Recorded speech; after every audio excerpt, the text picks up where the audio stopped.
Let's meet one of the best young winemakers in Australia at Pfeiffers Wines. The winery is perched above the tranquil Sunday Creek, a branch of the Murray River. Jen is the latest member of the Pfeiffer clan to be making their wine. You're so lucky to have this, adjoining your property. That's right. It's a beautiful setting. It's, I think, one of the prettiest places in Australia to make wine. Chris Pfeiffer established the business in 1984, and for his daughter Jen, growing up in a winery was just a way of life.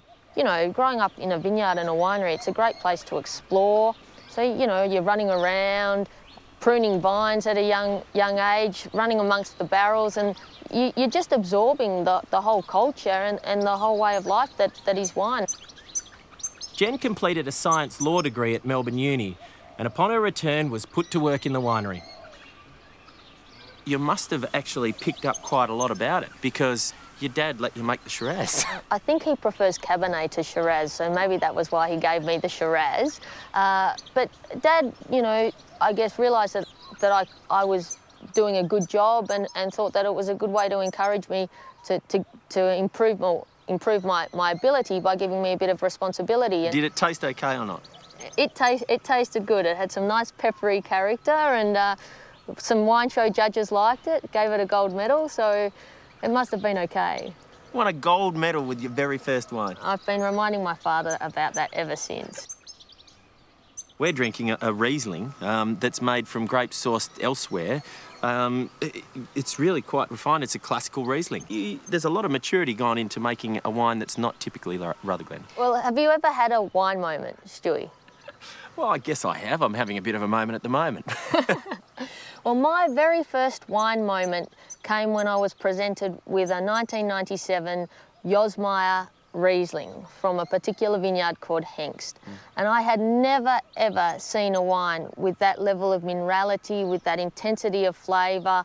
I just immediately fell in love. In my Riesling today, I'm trying to make that minerally style. I'm probably going more to the Austrian style as opposed to the Alsatian style. Australian. Well, it's an Austrian style made by a Pfeiffer. There you go. Very exciting.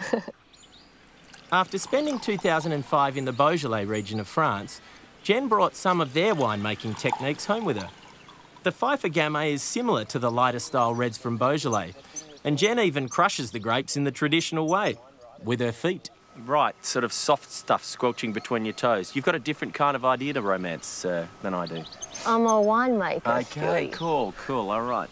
At this point in time, the stalk's still on the grapes? The stalk is still with the grapes. So why I like to keep the stalk in there, Gamay is naturally a light style of wine, and so the stalk just adds a little bit more tannin and a little bit more structure. Wow. But the foot treading, as opposed to using machinery, is also more gentle. Okay. So while you've got the extra tannin in there from the stalk, you're extracting it in a softer and a rounder way. I mean, it seems like a lot of effort to produce something that's, you know, just sort of knocked off in half an hour. Yes, but this is an icon wine for Pfeiffers, because if you were ever going to sit on a bridge like this and enjoy a glass of wine, you'd really like it to be a Gamay.